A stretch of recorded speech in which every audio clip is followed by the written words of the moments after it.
Hey. That's fabulous. Okay.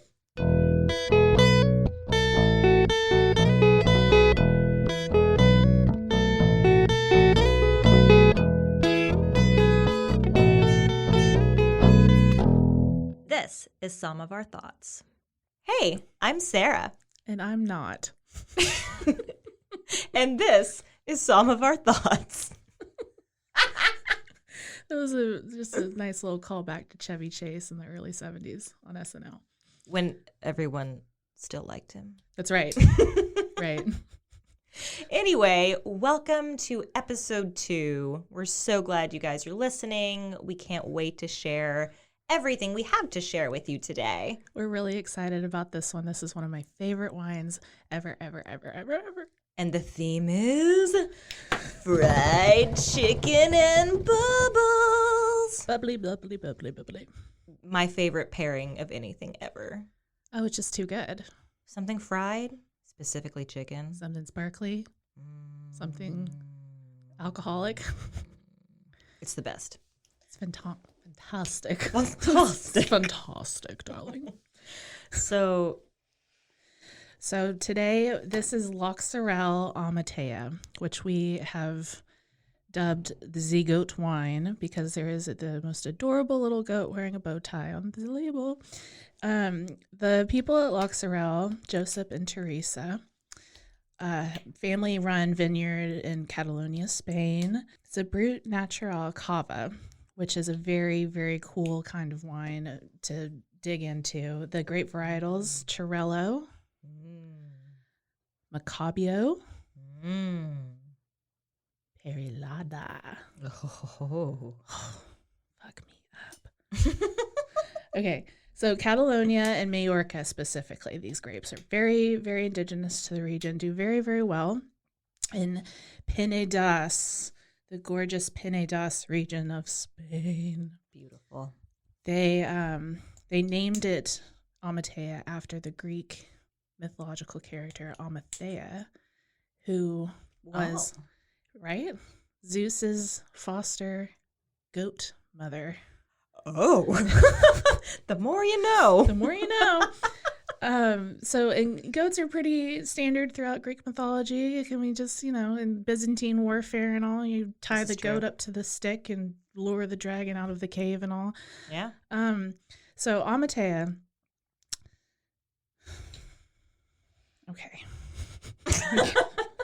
to my notes. Okay, Amaltea is a Capricorn, which is fitting considering we just passed through Capricorn season. True.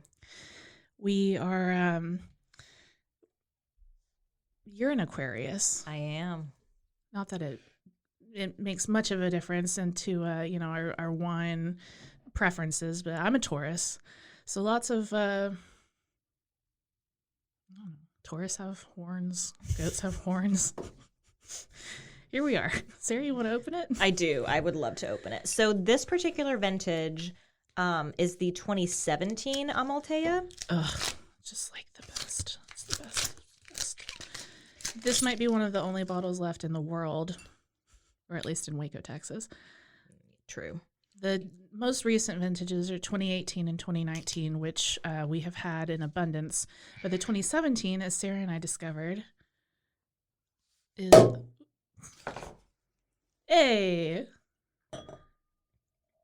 very different than the 2018 and 2019, which is... I prefer the 2017. Same. The 2018 is great, but I definitely prefer the 2017.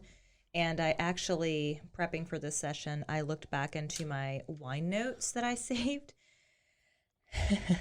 And I had a fun little excerpt here I wanted to share with you.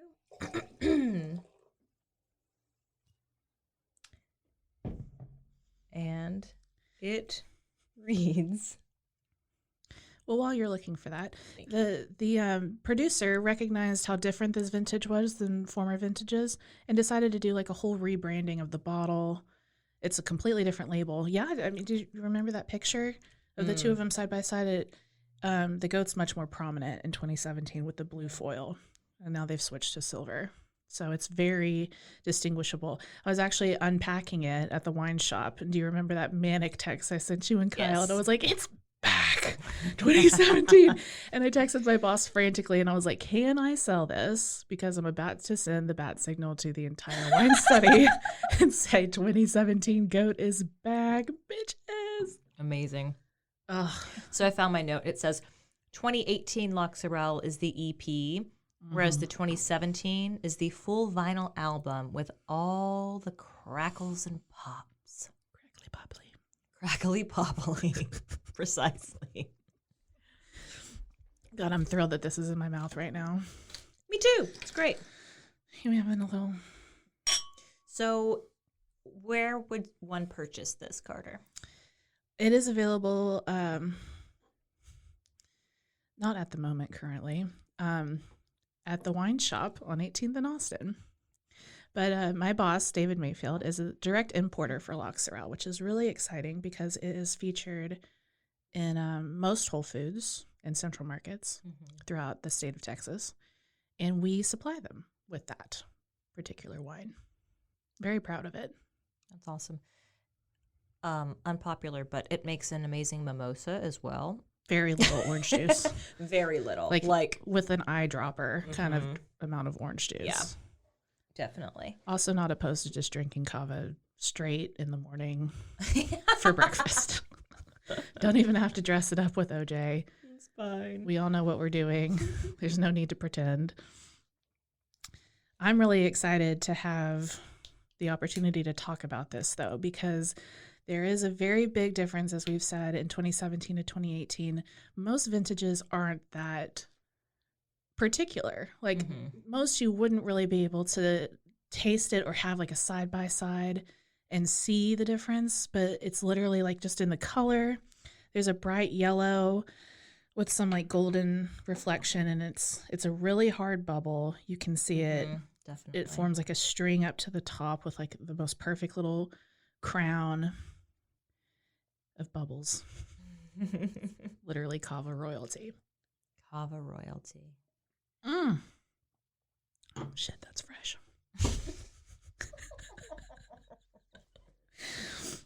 The best serving temperature for it is between 39 and 42 degrees, so it needs to be pretty exceptionally cold. More so than the average wine, I think. And most wine fridges are between 50 and 55 degrees. Something like that. I always tell people if you're opening anything sparkling, especially if it has, well, it doesn't matter. No matter how it's bottled. Yeah, you want that very cold. If it's not super cold, you're like, will it explode? If you have even half a second of hesitation about that, pop it in your freezer. Yes. For 7 to 10 minutes. Get it very cold. Chilly. And you will be so much happier because when you open it, you're not going to lose a bunch of wine. And if it's warm, you're going to open it. It's going to explode. You're going to lose half your bottle. And cry. Yeah, and then you're going to cry. Exactly. We've all done it. Well, we've done it. Definitely. Anyone who drinks an average amount of wine, I think, is familiar with the exploding bottle. Yeah. Or like the, popping the cork and the cork pops back. Yes. Okay, so just talking about tasting notes here, it's super fresh, crispy. There's certainly a toasted bread, dried floral quality to it. Can we agree it's toasty? I'm laughing that you said crispy, and I'm talking about fried chicken in a moment. Well, that's why these pair so well together. We can talk about the fruit notes. I think definitely apple and pear. Apple, pear, all day. But there's like some citrus there. It's like kind of like a grapefruit, but like very subtle. Big apple pear notes, though. Yeah. It's dry, my favorite. It's crisp. It's delicious. It's safe to say our favorite champagne alternative. So for my boss's 30th birthday, actually, I threw him a surprise party, and we got him 2 magnums of this wine. Oh, yeah. We drank both of them. Not like he and I, but like several more people. And yeah, it was like one of the best nights. L'Occirel does no wrong. Amaltea does no wrong. It's such a fun wine. We actually, very fortunately, were able to get into a couple of other Loch Sorel staples last night in preparation for this. We drank 999, which neither of us had had in quite some time. Mm-hmm. I happen to sell it every day of my life. And you know, when you're working in a shop like that, there's your standard things that you go to when describing it. Mm-hmm. But we were able to really break it down and pick up on sort of this like coppery zinc moment that it was having. It kind of was like raspberry pennies. Yes. In a good way. In a great way. But I mean, that's a very apt description, I would think. And I was reluctant at first to revisit it, and then I was like, what am I talking about? It's literally my job. We got to. I have to. Yeah, we got to. Because I tried it several years ago, and it just gave me this weird, like, twangy aftertaste. And I was like, I don't know, man. Like, this is not my fave. But even last night, as it warmed up, it got more akin to like an apple juice, where it's very sweet. Mm-hmm. The colder it is, the more, and I guess what is this hand gesture? It's she's making like a Joe Pesci hand motion. Yeah, always. I'm trying to convey a point that isn't coming to me. Yeah, I'm really glad I revisited it because it's very popular, as Carter said. Apple juice, it was still great. A little sweet after it got more room temperature, but that would also pair great with fried chicken when you first open it if it's really cold. Rosé bubbly, very white bubbly, cranberry hue to it. Yeah, it's a beautiful color. Very festive. It's a good wine. It's a solid wine. When I looked it up, actually, on Vivino, it said it had notes of red currants and rosebuds, which I thought was... Well, I think that's a lie, but... I mean, I like the alliteration. I do think it's kind of reaching because I don't think that the bottle that we drank last night did not have that much complexity. Is that safe to say? It was a little bit more raspberry, strawberry, zinc. It was just like Honeycrisp apple. Anyway. Yes. The other bottle from them. The LXV. Yes, that's one. That was the still white wine that we both liked. Mm-hmm. It tasted remarkably similar to the Amaltea, just without any gas in it, which the gas imparts a lot on the flavor of the wine. But it was the same grape varietal in the LXV that had this like same like metallic sort of thing, but with like a warm honey. Yeah, the honey, the pears for sure. It was very balanced. Mm-hmm. It was nice. I looked that one up online, and it said it was more rustic than the white Chirello because they used the red Chirello grapes. And apparently that was meant with the reddish skins. It kind of, even though it's minimal skin contact. Yeah. But it I can't read my handwriting. So, fried chicken. So my wonderful fiance, husband, whatever. We've been engaged for like a year, almost a year and a half. Your partner. Because of COVID. My partner. It's fine. Anyway, he makes amazing food, which I've probably said before. But his fried chicken. Exceptional. Is basically all I asked for my birthday it's this literally year. All you asked for. It is. I said I want bubbles and fried chicken for my birthday. And that's what you got, Beach. That's it. And he delivered. Did he ever? So I have I have a recipe for it, but there are a few things I needed to mention about the fried chicken beforehand. So basically, you're like, oh, I want to make fried chicken. How do I do it? You could either do tenders, you could either do actual like big chicken pieces, legs, wings, breasts, whatever. It's your choice. Always fry in either a Dutch oven or an actual deep fryer.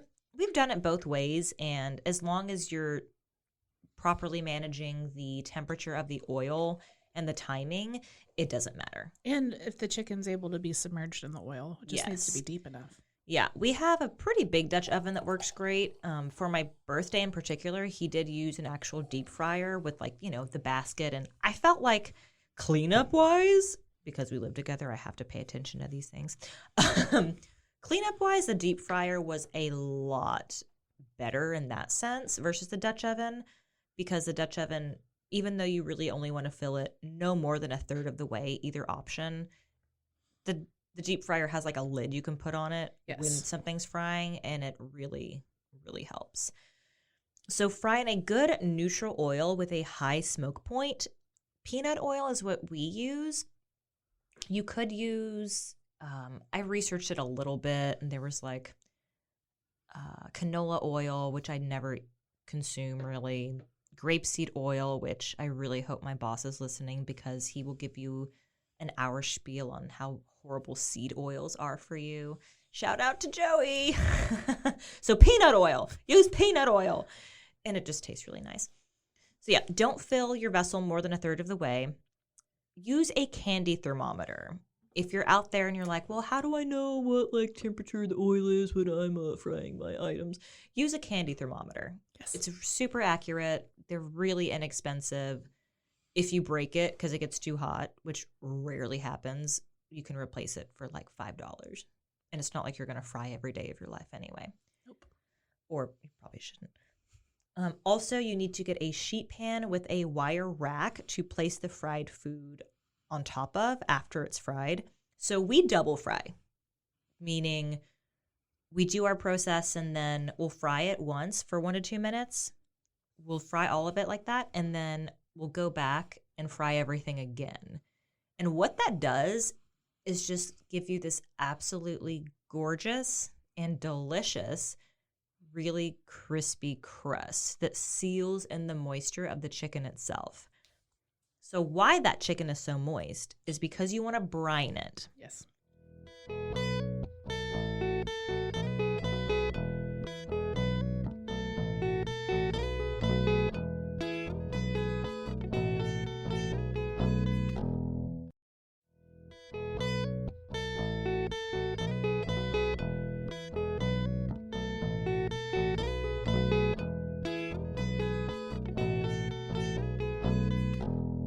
So there's this book called Salt, Fat, Acid, and Heat.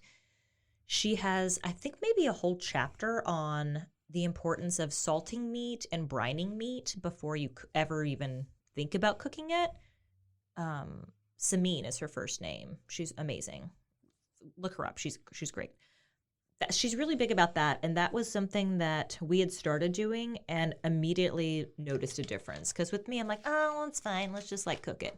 But if you compare it to something that has been brined, especially overnight, like when we do the fried chicken, we will brine it overnight. It's incredible. It just seals in that moisture. Juicy, juicy, juicy. Yeah, so juicy. So juicy, so tender, and it really locks in the flavor.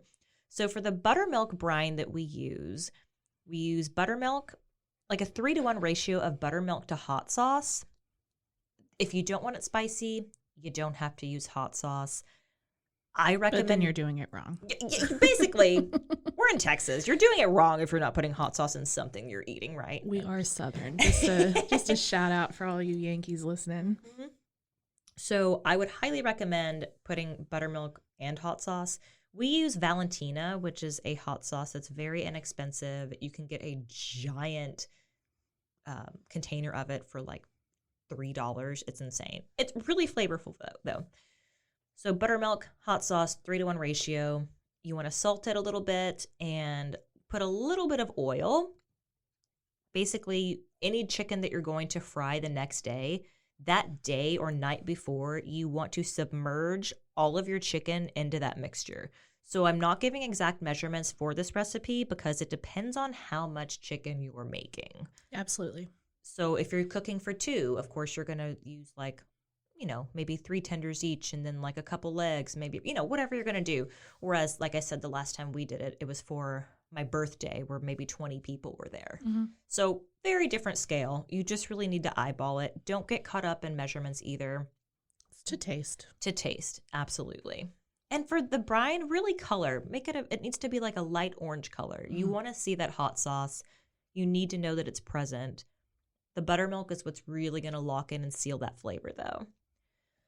So you got the coat, you coated it, you soaked it, you submerged it. It's the next day. We're hungry. Where's our chicken, right?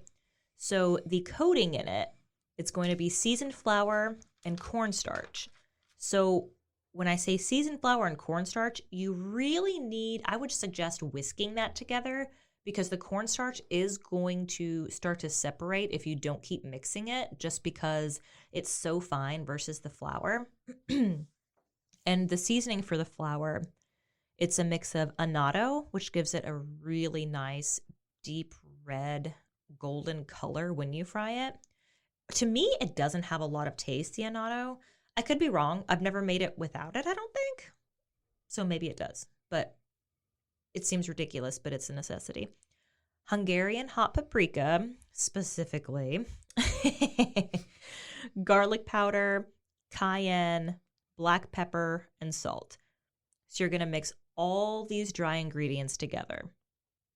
And then you're ready to fry. So like I said, we double fry. For that first fry, you want to get your oil to 340 degrees. So do that first before you dip anything into that hot oil. So put your candy thermometer in the edge of the deep fryer, the Dutch oven, whatever you're frying in. Get it to 340.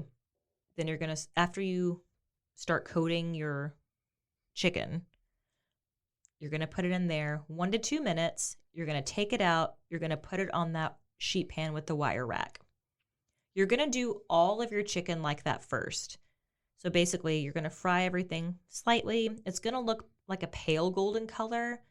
You're going to be like, is that done? No, it's not done. Please don't eat it. Please don't eat that. Be patient. Have a glass of bubbles. Absolutely. Wait on it because it is worth the wait. So after you do that, for your second fry, you're going to want to up the temperature of your oil to 375 degrees. So once again, before you fry that stuff again, put your thermometer in. Keep it in if you want. It's fine. You can keep it in. Get that oil to 375, and then you're going to start refrying everything you've already fried the first time, but you're going to fry that for 5 to 7 minutes. 5 to 7 minutes meaning check it at 5 minutes. If it's not how you want it, if it's not done, depending on your oven, depending on, the world, whatever, pop it back in a couple more minutes. Get it to that really nice sweet spot, that golden brown, that really crispy crust. And that's it. Then you have a ton of delicious fried chicken. And my favorite way to eat fried chicken, with a bunch of different hot sauce options. All the hot sauce. Like 4 to 6 different at least. I should have written all the sauces down, but I don't even remember at this point. I'm sure everyone or most people have seen like hot ones, like the little bit where people or celebrities eat the hot wings and they have a different sauce for each wing. It gets hotter and hotter and hotter. Kind of the same idea, but don't put it on your whole tender. Like really respect the tender, respect the chicken, and then just like dip it into a sauce for fun. That's my favorite way to eat fried chicken. Mine too. So yeah, now you know how to make amazing fried chicken. Thanks, Sarah. Yeah, of course, anytime. I wish I had some now, but I do not. Oh, just bubbles for us. So that's a kind of nice segue into the album that we decided to pair with this particular wine. Yes. Carter has an amazing story about why this was chosen. Porter Robinson. Porter Robinson. Ladies and gentlemen. Porter Robinson. For the culture. So he came out with this album April 23rd, 2021. That is just 7 days before my birthday. Are you sure? I'm not great at math. I went to art school. It's around about there. Yeah. So it was about a week before my birthday. So our bestie, Kyle, shout out. Kyle and I had this really amazing habit that we developed when we both moved back to Waco during COVID, and we would hang out with Sarah as often as possible. She was very pregnant this time last year, but still working to the very end. And hell yeah, I was. We would take her fried chicken, tender rolls, specifically from Bush's. There's one on the way to Valley Mills Vineyards. We would listen to this album and go through the drive-through, get Bush's, with our white gravy and serendipity, which is a must at Bush's. It's like the spicy Little spice seasoned salt packets. seasoned packet. I don't know, but it's really nice. It's good. It's as close as we can get to this specific blend of spices, store bought. Yeah. Anyway, your chicken's better. Yes. No argument there. Definitely not. But we, that's about as good as it gets. And when you're very hungover and on your way to drink more, Tender rolls and French fries suffice. So this album, suffice it to say, Porter Robinson, I have just the happiest memories of riding out to V&V, windows rolled down, the smell of fried chicken wafting through my car, with the anticipation of more wine, more bubbles, more fun. There was a very specific wine club dinner April of last year. I believe it was April. I had a child May 5th of last year, so I don't know. Close enough. I'm just lucky Sarah came to my birthday last year, which is May 1st. She was at my birthday party, y'all. I don't remember it, but everyone was wasted but me. It's true. And my parents, apparently. But shout out Nancy. So we had just the most amazing night at this dinner. We were sitting there waiting in preparation for a big old thing of paella just coming right to us. And it had been cloudy all day. It was cloudy and rainy all day. I remember being so pissed about it. Oh. But we were standing out waiting for the dinner to start, and the clouds literally parted as we were listening to Sweet Time by Porter Robinson off this album. Wow. And it was the most magical moment. It literally defined my 30th birthday and the whole rest of the year. Oh. Specifically that summer. But whenever I listen to it, I'm just filled with extreme gratitude. It gives you, it leaves you with that same feeling that Amaltea leaves you with. It's happy, it's bright, it's so bubbly. Happy. Yeah, and like there's absolutely no way that you could be in a bad mood. And the vinyl album cover, isn't it like a kid laying in the flowers grass, or grass? Literally face down in a bunch of wildflowers. Haven't we all felt like that? Me and Sarah's happy place. Truly. So we have an ode to Amaltea and Porter Robinson. And fried chicken. And Kyle, apparently. Oh, also for my fried chicken bit, I need to shout out Eric Warheim. Yes. One of my favorite humans to exist. Of course. If anyone ever watched Tim and Eric Awesome show back in the day, you know who I'm talking about. But now he has a wine company called Las Hotas, amazing wine. He also came out with a cookbook, I don't know, a few months ago, and he had a fried chicken recipe. So basically, it was part of his fried chicken recipe, part of a few others that we researched. Like I said, Samines from Salt, Fat, Acid, and Heat. Part of her technique.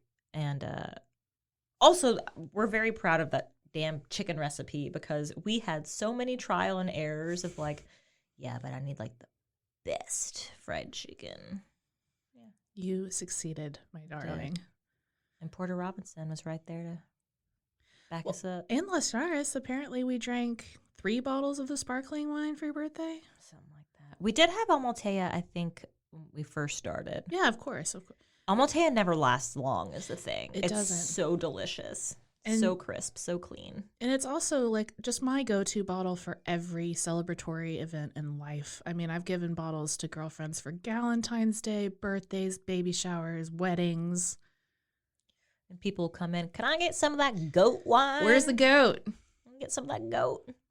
Ew. I'm like, what the hell is goat wine? Got any goat? Got that goat? Cute little goat on it. Not right now. Hopefully in March. Speaking of which, that's a really good little way to say the process it's pretty extensive. I don't know if you know about it. Let's talk about it. It's 15 months in the cellar, Sarah. Why? Because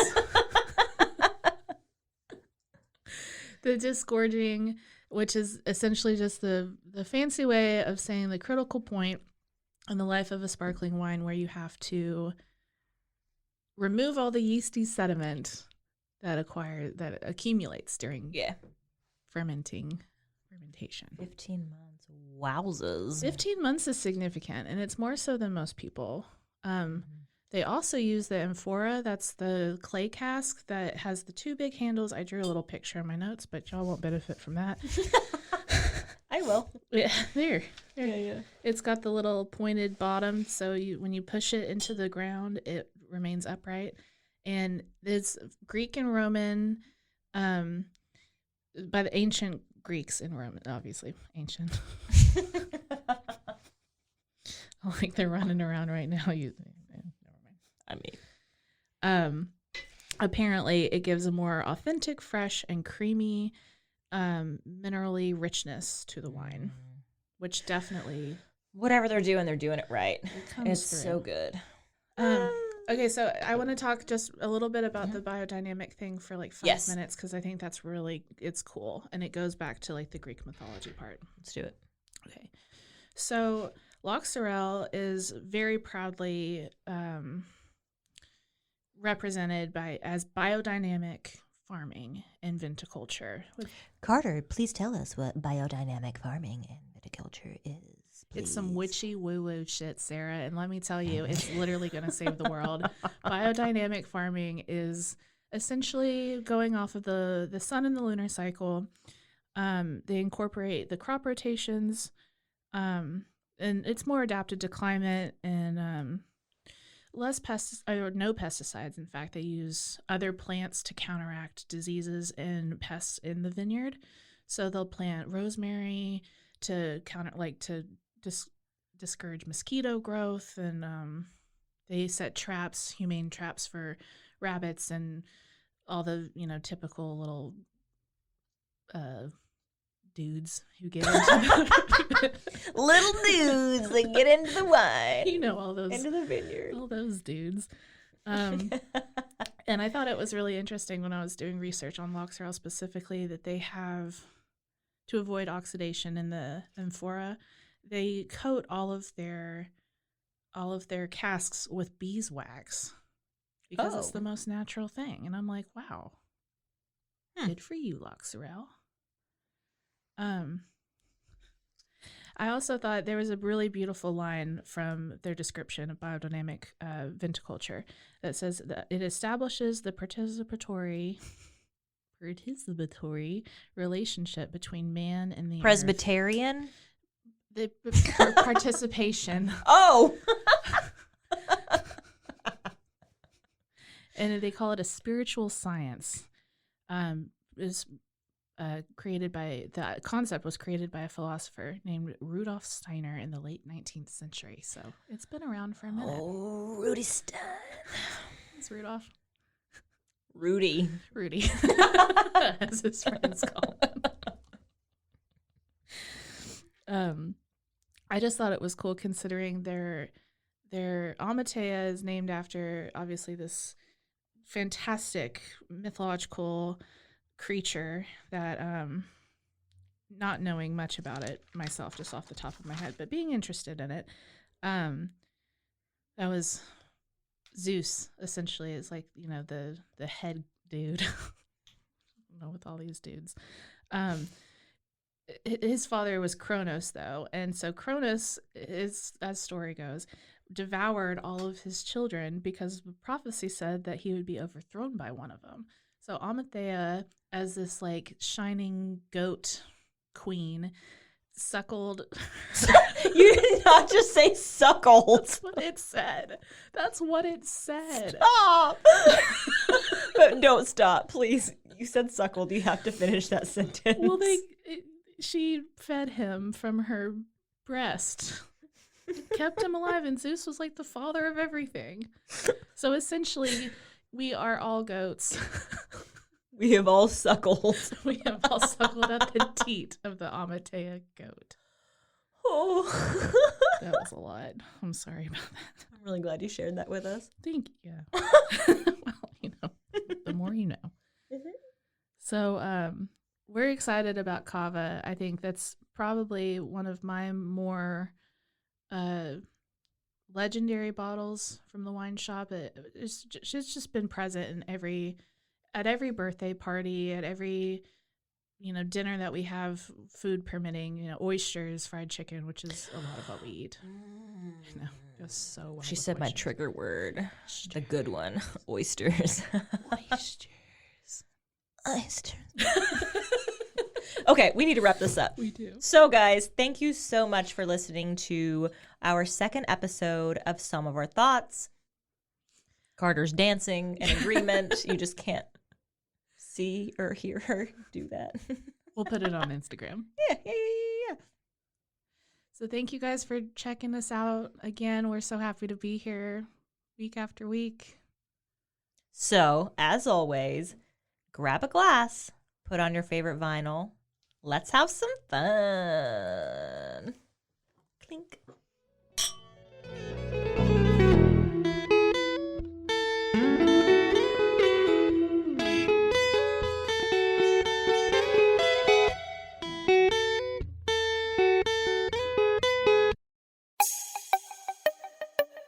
This has been a Rogue Media podcast.